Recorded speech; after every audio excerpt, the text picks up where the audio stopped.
Okay, so here we have the Charter Arms Target Pathfinder. This is 22 long rifle, and it's an 8-shot, and it's got a 4.2-inch barrel, I believe. This one here came with the wood grips, and I really like the wood grips a lot. The thing about Charter Arms, too, people have to understand is in order to give consumers, a budget type revolver or whatever for plinking or target practice or whatever, they typically don't grind down the sharp edges, because even something like this, you got a little sharp edge right here. If you grind that down, that means more work and more labor and stuff like that. So I'm thinking Charter Arms just wants to keep it simple and just something that works or whatever. And one of the things you have to understand about this revolver is when you get it new, you don't want to just load it and start shooting it new. You want to break it in a little bit, because if you pull that hammer back all the way and you got live rounds in here and you get it jammed or something where you can't get the hammer back forward, which does happen, and has happened to some people, then what you end up with is the hammer's all the way back and you can't get it to come forward, and then you got rounds in the chamber here, live rounds. And then you have to go under here and get that lug loosened up, and then you have to mess around with this, and it's very unsafe to do something like that. So what I'm going to show you today is how to get this thing broken in without using any ammo or any snap caps or anything like that. The only thing you really need snap caps for is when you're dry firing it for like a double action. Single action, you can just thumb it and stuff like that. You can just pull the hammer back and then gently put the hammer forward. So what I'm going to do for you guys is show you what I did to break it in so that it was trouble-free from the time I started shooting it right away. I didn't have any bind-ups or lock-ups or anything like that. So the first thing I did is I did this about 100 times. I got a couple snap caps in there now. What I did is I just closed it, indexed it. Now this is like a Colt. It's going to index clockwise. So what you want to do is spin it, push it in, index it. Spin it, push it in, index it, clockwise. So all you have to do is say in your mind, close, clockwise. Close, clockwise. Close, clockwise. Or you can go close, wiggle. Close, wiggle. And you want to make sure it's indexed, because if you do not have it indexed, it could happen, and you try to pull that hammer back, you might have the hammer stuck back here. So you don't want to do that. So once again, when this cylinder closes, you want to make sure it's properly indexed. There we go, right there. And once in a while you'll do this and you'll find some, like there, you had to push it just a little bit further. So what you do is just do this in front of the TV while you're watching your favorite show. Close clockwise. Close clockwise. The first time I did about 15 or 20 close wiggle. Close wiggle and stuff like that. And then after you do that, what you want to do is with your snap caps, maybe try double action and just fire it about 50 times or whatever, but make sure that them snap caps aren't worn out, because then the firing pin will start hitting the cylinder. So you want to make sure that you don't use them too much, because they do wear out. So what I did also 100 times is, what I'm going to do is I'm going to cock the hammer all the way back, and then I'm going to feel the sideways play here. And then what I'm going to do is hold the hammer, pull the trigger, and release the hammer.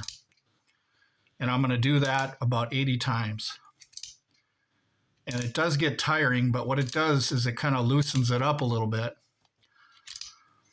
So what I'll do is I'll show you 8 times doing it where we check the cylinder for movement. There's 1. There's 2. There's 3.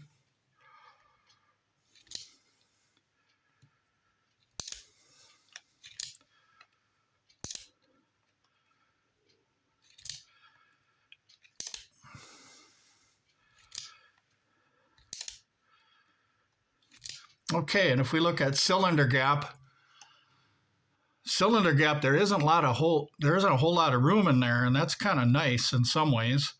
What you want to do is you want to make sure you look at the end here, the end of the cylinder, make sure there's no scratch marks on here, because that would mean that it's touching the forcing cone rather than being away from the forcing cone. As you can see, it's not touching the forcing cone at all. So we look inside, we see the forcing cone. We look and see that the barrel, it's a rifled barrel and it's got a crown protector there. And I think that might be 11-degree crown. And that recessed area there is to keep you from bumping it on stuff. So, because if anybody knows anything about crowns, if you damage that crown right there, that can affect your accuracy. So yeah, them are the things that you do. Now, the other thing you guys have to know too is, let's say that you're using this for defense. Let's say that it's an 8-shot, but let's say you had to reload and you don't have a speed loader. The thing that people make mistakes on with these is when they're indexing it for 2 rounds. Now remember, this is like a Colt, so it's going to turn clockwise. I love that. So about this revolver. Now, a lot of people are thinking, okay, I'm going to stick 2 rounds in, right?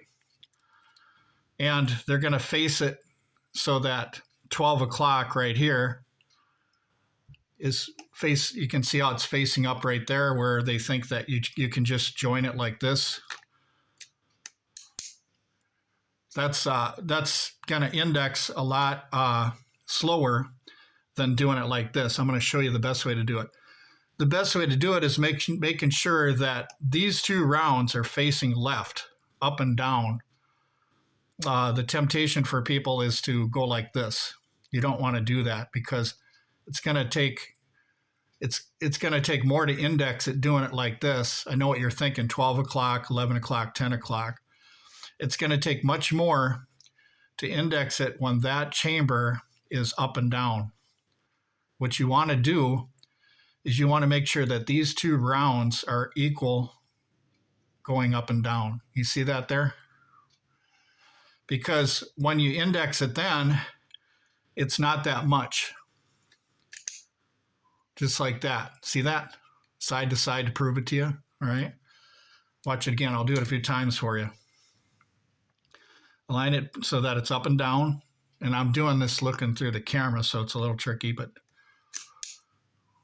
see how that locks in nice? Because a lot of you are thinking like this. What I'll do is I'll face that empty chamber so that it's in the 12 o'clock position, right? And that's how it goes in. But what you want to do is you want to start at this position here where the rounds are up and down, because it indexes faster. See? It's going to index a lot faster, and it'll go in real nice. See that? Whereas doing it like this, where these 2 rounds aren't perfectly even up and down, watch what happens. I go in, and there's a little more play in there. And the consistency is key, because if I speed load this with 2 rounds, say like 50 times, and I do it the same way every time, then I'm going to be more proficient if I needed them 2 rounds to defend myself. If I'm like this, I'm going to be more proficient because I've already got it down pat, and I know where the rounds need to be to go in. So the best way to think about it is these 2 rounds right here that you're using for your last 2 shots. Make sure that they're up and down like this and far to the left. Now, other revolvers, I usually go like this, okay? But this is an 8-shot revolver, so you have to remember the indexing. There's more indexing on this, and indexing has to be perfect. So what you're going to do is you're going to make sure that these rounds are perfectly up and down with each other. I don't know if it shows on camera. Rather than something like this, okay? You want it like that. So all you have to remember is when you're speed loading this, or actually it's not a speed load, you're defending yourself, you want to put in 2 shots. Make sure the shots are up and down, okay? And once they're up and down, close the cylinder, and you're right there. Now, had I not broken this in, had I not sat here in front of the TV going like this, what would happen is I would probably try to load it and it would hang up on me because it's not broken in yet. There's roughness in it. And it could cost you your defense situation because you wouldn't be able to shut the cylinder. It'll hang up on you. So that's why you want to break this in before you put live ammunition in it. I would recommend that you work it, okay? You work all the functions. This here, okay? You want to do your single action here. Make sure that that's nice and smooth. And if it does get stuck on you, what could happen to some people, it does get stuck. What you want to do is take this lever here at the same time you're pulling on this right here. And usually that'll let the hammer snap forward again. But make sure you got snap caps in it. The other thing about snap caps now too is the pawl, they call it right here, or the pusher right there that turns the ratchet right here. When you have 22 caliber snap caps in there and they're all mashed and chewed up, you want to get rid of them, because what will happen is you'll close the cylinder and the rim of that 22 is all mashed up and curved and stuff. And what it does is it'll hang on the wall here. And if it hangs on the wall and you're pulling really hard, what you could do is, if you do it enough, you could damage the pawl right there, the pawl or whatever they call it right there, or pusher that pushes the ratchet right here. And obviously you want to make sure this has got lube. You don't want to over lube it, just a light film of lube on the working parts and stuff like that. But once again, I'm telling you, these firearms from Charter Arms, these are okay. They're not like a Smith & Wesson, but the thing is that when you get them out of the box, don't just go throw rounds in it and start shooting it. What I want you to do is go like this about 100 times and make sure that if you're new to revolvers, any of you new guys out there, make sure that you index it, okay? A lot of times you'll see people just going like this and firing it. Look at that, see? You're already messing up. So whenever that cylinder is closed, you have to check to make sure it's indexed every single time, okay? Even in a defense situation, you're going to go like that. So closed cylinder, clockwise. Closed cylinder, clockwise. Your thumb automatically is going to get that memory in it, that it knows already what to do.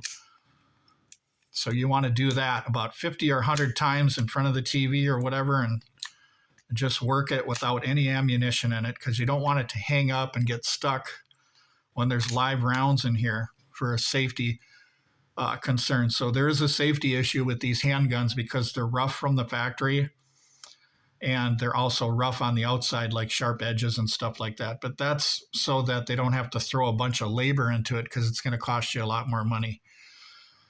This one here was new in the box. It was not from a pawn shop. It was not a window display. And that's the other thing I have to tell people online is sometimes you're going to buy something from a pawn shop or another person or a display item, and you don't know if they got it hung up or not, or they abused it, or they didn't know what to do with the firearm. So there might be some damage. So what you're doing is you're essentially taking a risk of buying something that's damaged by somebody else. Now, this is new from the factory, okay? And when I got it, everything was rough. And that's common for Charter Arms. They just put it together, and then, they're not going to do this for us. We have to do it ourselves. So in other words, what I'm saying is you do the break-in, they do the manufacturing, because there's rough edges and there's rough spots, inside here internally that have to be worked. So that's something you have to understand about these pistols. And yes, there might be a few that are defects from the factory. I realize that could happen to somebody, but what I do with all my firearms is I work the actions of the firearms without any ammunition at all in them, hundreds and hundreds of times before I even bring it to the range, okay? So I do stuff like this. I do all these tests. And another test you want to do with these kitchen gunsmiths down south, these guys that that sometimes will file down the sear so much that the hardening on the outside of the sear will expose the soft metal. And what will happen is you'll have a thing called push off. And that's where you cock it like this. And if you can push it just with your thumb without pulling the trigger, then that means somebody has worked that sear so much that there's soft metal exposing to the point where if you have it cocked back like this, it's just going to go off almost by itself or with the bump. So you don't want that. So test for push off right here. Now, cylinder gap, you really don't have to worry too much about cylinder gap, okay? The other thing I wanted to tell you about is some people are complaining about the sights. Notice how they go back and forth like that? Well, that's because you have two places where you can push it in. On this side here, you can get them so that it's not loose. What you do is you start with one side, and then when you take up the slack, see right here with my thumb or my finger or index finger and thumb, let's say that I wanted the sights right here, okay? Now this side is already there and it's holding that sight. So all I have to do is screw this in until it doesn't move and I'm fine. And a lot of people don't understand these sights is they come from two sides. They come from this side and this side for adjustment. It's not a one screw adjustment like a worm screw. If you know what a worm screw is, it's two adjustments. Okay. You got one here and one here for that windage. Okay. So you have to understand that. So you set one side and then once you got the one side set, then you close in this one. So you slowly loosen them up and find out where you need it. And then obviously here you got the elevation up and down and stuff like that. So once again, it's a rough gun as far as touch on the edges. It's sharp, some sharp places and stuff. But you have to imagine that if they had cleaned this up quite a bit with these sharp edges and stuff, it would probably cost a lot more money. And I think it was nice that they threw in these wooden grips. I think I would probably want these over the rubber ones and stuff like that. The rubber ones are nice and stuff like that, but I kind of like how it looks with the wood grip. So it's pretty much my personal preference, just having something that kind of looks, kind of classy. So I kind of like the wood grips on here. A 4-inch barrel, a lot of people have to understand about 22 caliber rounds in this is if you have a 29 grain Federal punch and you shoot it through this, you're probably going to get about 1,200 feet per second, something like that. If you shoot a velociter, which is the 22 bullet that's probably got the most, the best ballistic coefficient and the one that's going to have the most energy as far as longer range and stuff, the 40 grain velociter by CCI. That one in this is probably going to give you about 1,100 or more. And that's really good for 22 caliber. I do have some Aguilas that I wanted to show you. And also, if you guys are looking on camera, if you notice these little snap caps right here, what you do is when you're creating a video, you can put these snap caps on the corners here so that you know where you have to hold the firearm so people can see it. So that way you don't have to look through your camera. So there's my borders right there. And if you keep the gun inside the borders, then you know where you're at. So here I am. I don't have to look through the camera, okay? So these right here, I wanted to find the weakest 22 caliber loads I could find. And many years ago, I bought these. These are called 22 Calibra. And this is a 20 grain bullet going 420 feet per second. And that's in a rifle. And this through my Buckmark, which is a 5.5 inch barrel, is going 350 feet per second. And it's 5.44 foot-pounds of energy, which is about the same as a 1377 Crossman pellet pistol. They make about 5 foot-pounds, 6 foot-pounds of energy. So it's almost like having a pellet pistol. Now, if it's going 350 in a 5.5 inch barrel, then a 4.2 inch barrel, I'm thinking it's probably going to be 325, and maybe that's going to drop down to 5 foot-pounds. But But anyway, let me show you this bullet here. This is mainly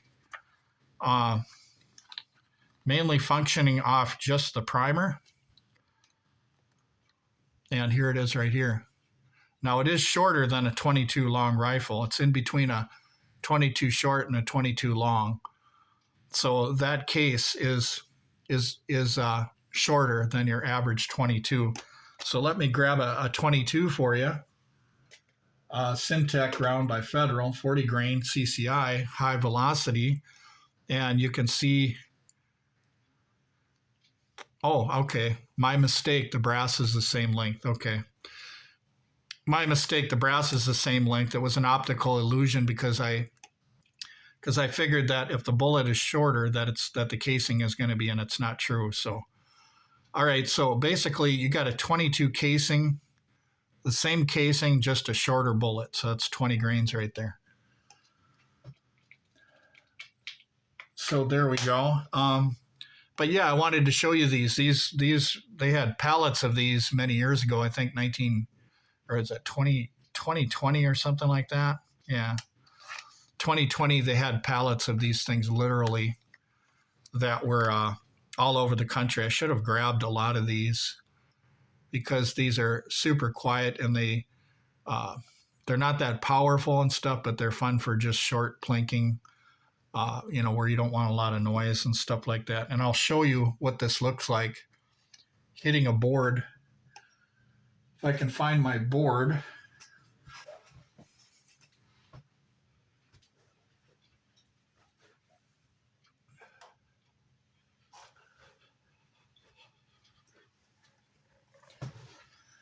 Okay, so the 20 grain bullet sticks flush in a pine board. So about a 1/4 inch penetration into wood. Perfectly flush right there. There's the bullet, the 20 grain bullet. And then the recovered bullets, let's see if I can find them here. And they do kind of mushroom out a little bit. I'll show you what they look like here. Now, one of these I was hitting a can with, so this one I think was the wood, and this one I think was the can that I shot. And let's see if I can go find the can. And I'll do that. Just give me a second. You can fast forward if you want.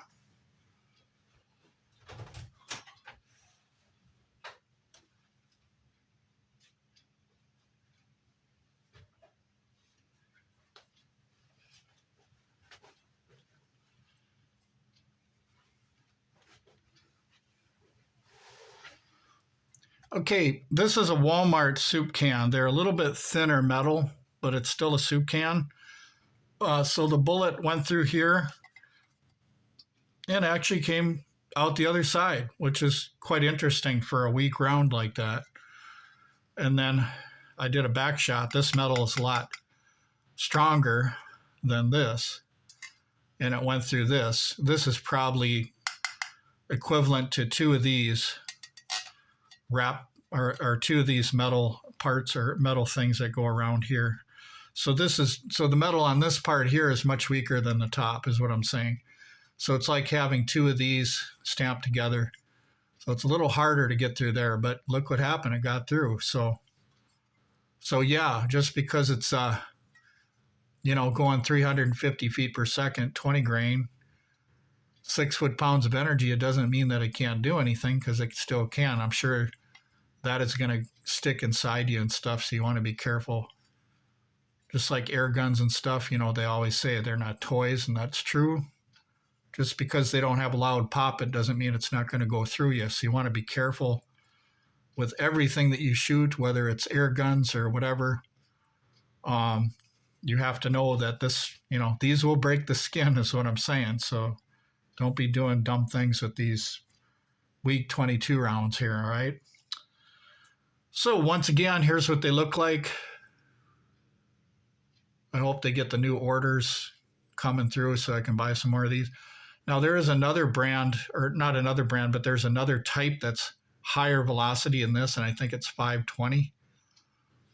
And I think that one is either the same grain weight or a little heavier. But these are the ones that are the weakest ones that just go off the primer and no powder in them and stuff like that. And then once again, here's the bullets that went through the can and the wood. The one that's mushroomed out more is probably the wood, or vice versa. Maybe it's the can, that mushroomed out one. So yeah, little 20 grain bullets. And as far as the brass isn't really, usually you think of Aguila as having harder brass, for firing pin strikes. But look at that really nice firing pin strike by my Browning Buckmark. That's a real deep strike right there. So either the brass is soft or the Buckmark has just got a nice hard strike. And that's what you want to do with all pistols, is you want to keep samples of the first strikes on brass on different types of ammunition. And let me show you what I'm talking about here.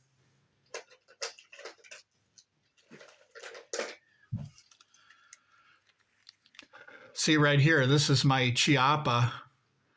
And what I did is I fired a couple different types of 22s. And what I did is I kept the shells so that I could see the firing pin strike on these.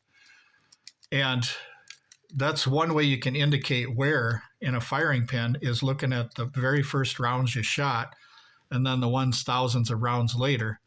You can always take this out and compare it. Now, these got good strikes from this Chiappa single action 6-shot. I think it's an 1873 style Colt replica or whatever, 1873 or whatever. And then here's my Ruger LCRX.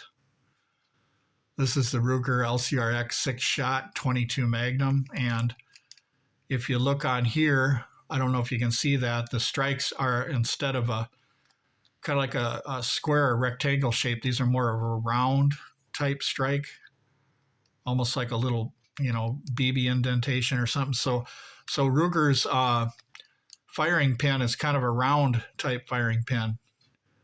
You can see right here, it's like a round strike on the end of that casing, and a really good strike that it is. So when the first shots that you fire out of this, what you want to do is take a couple of them and put them in a bag like this, so you can see that firing pin, so you can see what it is the day you bought it, that kind of thing. So it's just a sample that you keep for yourself, so that you know that these are the first strikes you've ever had on that pistol or whatever. So once again, if you guys are buying online, like you're buying from a pawn shop or a gun dealer online, or a private citizen or whatever, you have to understand that sometimes you're going to get something, even if you think it's new and they say it's new online, and they ship it to you like Bud's Gun Shop or something like that. Who's to say that it wasn't used and they just, kind of packed it in again and checked it out and just say that it's new when it isn't. And then you, the consumer, get the mistakes of the person that messed up while having the firearm and abusing it, or panicking because they cocked it, right? They cocked it all the way back, and the hammer got stuck, and they didn't know how to get the hammer to come forward. So they started taking a screwdriver or some other things and stuff like that. So any of you Pathfinder guys that are online, if you bought it from a private citizen, a pawn shop, or Bud's Gun Shop, where you couldn't actually check the firearm out, when you're doing your reviews, you have to make sure you say that. Because who's to say that you're not getting something that somebody else has already fumbled with, maybe a new person, which would be the worst types, because they're going to see something like this and they say, oh my God, I can't get the hammer forward. I don't know what to do. So they start sticking screwdrivers in here and put this thing on a vise and hit it with a hammer, and, and all kinds of things can happen with that. So you don't want that. If you look at the fiber optic, it is kind of low and shallow, but that would be easy to replace with different colors and stuff like that. But you always want to protect this. You always want to keep this in a case or in a holster. And you don't want to set this down on any cement or something like that. I see these gun videos all the time, and or these gun blogs where a guy will take something like this. Granted, it's not a Smith & Wesson with beautiful wood grips. And what he'll do is he'll do a blog or something on the gun, and he'll have it sitting on like concrete bricks or something. How stupid can you get laying a gun on concrete bricks like that, scratching up everything? You don't do that. You always have to have a soft surface to put the gun on. You want to take care of it, okay? And even the grips, you want to take care of them grips if you want them to look nice forever, all right? So this has always got to be stored in a soft place, whether it's a holster, gun case or whatever, or even if you're shooting at the range, have like a blanket or something up on your table so that you can preserve that firearm and keep it new for life. That's what I like to do with mine. I keep mine lubed, very, very lightly lubed now, and clean all the time, and I take care of it. So I take care of all my firearms. That's why I never have any problems with any of mine. So manufacturer defects, I haven't seen any yet from the ones that I've bought. Used guns, sometimes I've had problems with, but other than that, new ones from the factory, I haven't had problems like you guys have with different manufacturers. I don't have them problems. I clean, I lube, I make sure that I break it in and stuff like that. Now, the other thing about snap caps, these aluminum ones, is when you're going like this, sometimes them can come forward, so you might hang up on there. But when you're loading a revolver, you're always going to be down like this anyway. But you just want to kind of work it a little bit. Index it. Index it. Index it. You always want to go to the right because it's a Colt. Okay. Always want to go to the right. And you can see it wants it to the right too because of this right here. It starts off shallow and then it rises up and then it fits right in that slot there. So you want to always index it to the right like that, okay? So that's how you do it like that. And it's going to be fun with this thing in the future too. I've already fired a few shots out of it, haven't had any problems. But it's a fun little gun for family members or somebody that's sensitive to recoil. And then once again, I've got these. I don't use these as much as I use the 22 shorts and maybe some, short CB rounds is what I'm talking about. 22 short CB. And then the higher velocity rounds are kind of fun too, like the punch and the velocitor. They're going to